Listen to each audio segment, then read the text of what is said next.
22, now that we have the context, we go back to chapter 22. Now you understand that this is not the first time that God is dealing with Abraham. And it's also important to know that despite the fact that Abraham laughed, Sarah laughed, they still had a modicum of faith. God blessed them. Isaac was born. But God still wanted more. God did not promise that I'm going to bless you with a son named Isaac and it would be finished there. He said what? You shall be fruitful and multiply, and the nations of the earth shall come out of your loins. You want to learn something about the personality of God? And how he keeps covenant? And the power of faith? Follow in 22. Time is short, so I'm going to have to read. And you follow. Chapter 22. And it came to pass after these things that God did tempt Abraham and said unto him, Abraham, and he said, behold, here I am. To have faith, you have to be able to hear God's voice. Hello? Can a man who does not know God have faith? I don't believe so. You can't have faith in somebody you don't know. Hello? You can't. You can't. I go up in an aeroplane and I fly in the passenger seat, not in the pilot's seat. And I tell you the truth, I wonder how it stays up there. I've done a little bit of reading about aerodynamics and so on. Are you with me? But I tell you, one time I remember flying on a plane from Florida to Chicago, or California, one of those places. And I have never been so nervous. That plane dropped, it rised, it dropped. The weather was bad. I thought the plane would fall out of the sky. But there were a couple of airline pilots. You know, they will take the plane sometime to go somewhere to take their plane that they're going to fly, right? And there were a couple of airline pilots sitting. They had to sit back in coach because first class, as they call it, was. And you know what I did? I just kept looking at them. Guess what? They were just reading or sleeping through the whole travel. So while everybody else, you know, I am just looking at them because guess what? Until I see them get nervous. Now, I don't know all the aerodynamics about flying planes, okay? But they should know, don't it? Sister Steele, they look totally at ease. Why? They fly that route all the time. And they know that this is just odd. So am I going to get nervous about? Faith is strengthened by belief.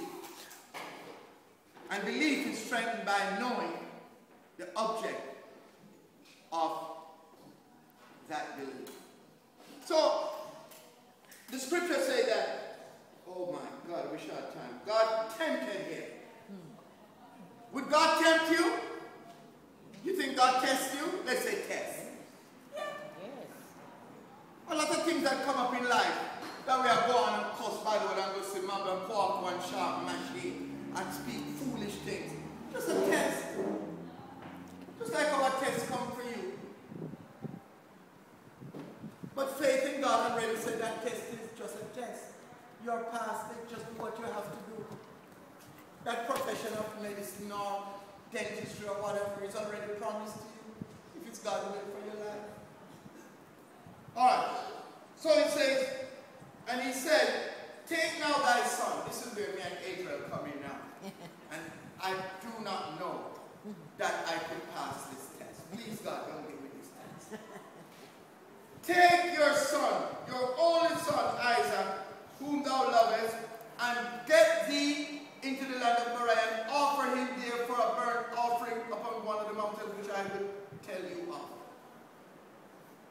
You are telling me, God, to take my son and to go offer him as a burnt offering after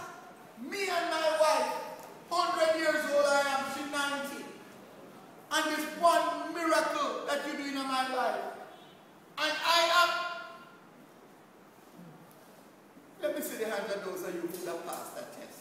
Don't hold up your hand. It would be hard, don't it?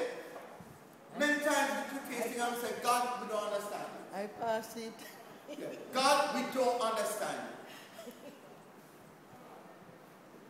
I have come to situations in life where it seems so dark. There's no way out of this thing.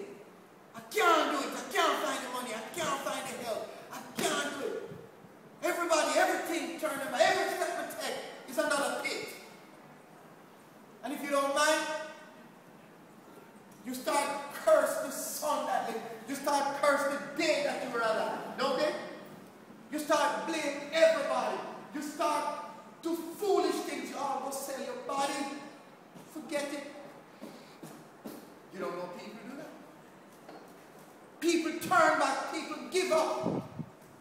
People say, why you play that thing here that for me, you know? So here what? We just go do so and so and so. And they go and start load garbage from truck. And they don't realize that the loading garbage and truck is the same thing God gives you. To find your way out so you don't have to sell your body.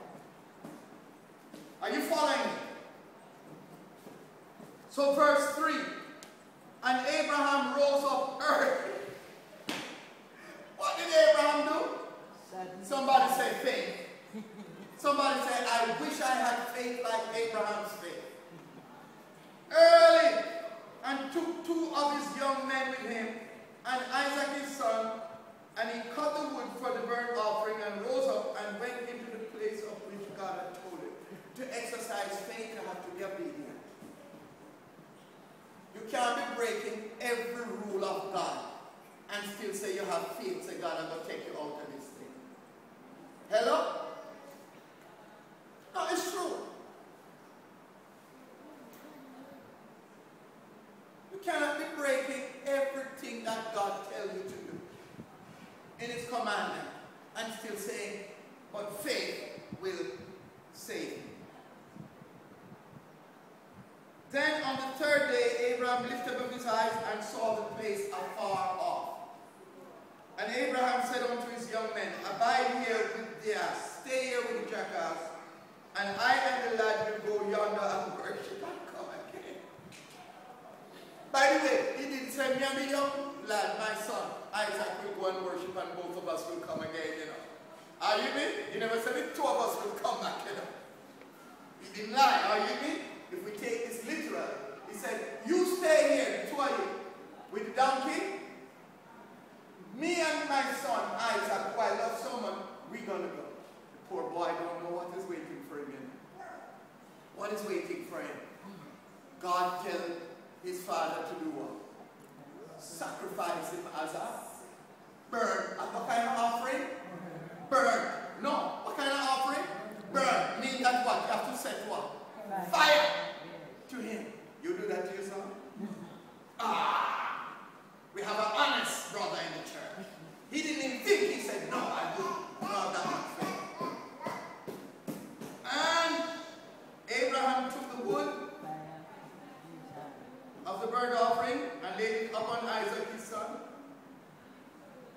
And he took the fire in his hand and a knife, and they went both of them together. By the way, saying he laid it upon his son did not mean he put his son down and put it on him. He mean he asked his son to carry it, because they don't reach the place yet, okay? And Isaac to his father Abraham, my father.